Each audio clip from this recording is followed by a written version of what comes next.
Sa iba pang balita, nagsimula na ang pag-ani ng palay sa ilang probinsya.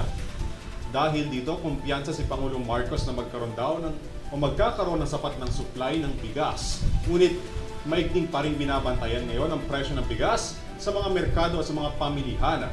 Ani ng presidente, isa sa binabantayan ay ang mga farm gate price ng palay. Si Ritza Blaso para sa detalye ng report.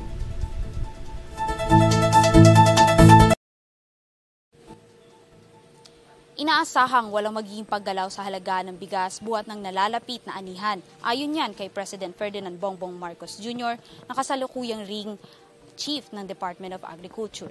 Ayon sa Presidente, binabantayang maigi ang supply at farm gate prices o halaga na ibabayad mismo sa mga magsasaka upang maiwasan ang pagmamanipula sa presyo nito. Bantayan namin na mabuti ang pag-supply ng ating bigas at ang pagbantay sa tumataas na presyo ng bigas.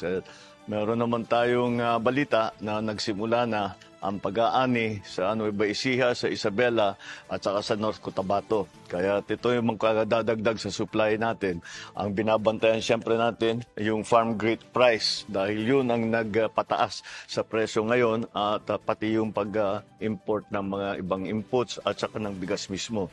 So I think na pagka na yung supply natin dumami at humaba ang ating reserve mag-stabilize na ang ating mga presyo. Babantayan namin na mabuti para tiyakin na gano'n na mangyari.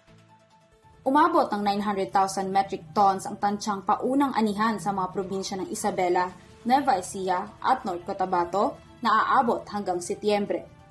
Nauna nang nagbabala ang Pangulo ukol sa hoarders at price manipulators nitong nakaraang linggo bilang pagbabantay sa presyo ng palay, bunsod ng pagtaas ng presyo nito sa merkado.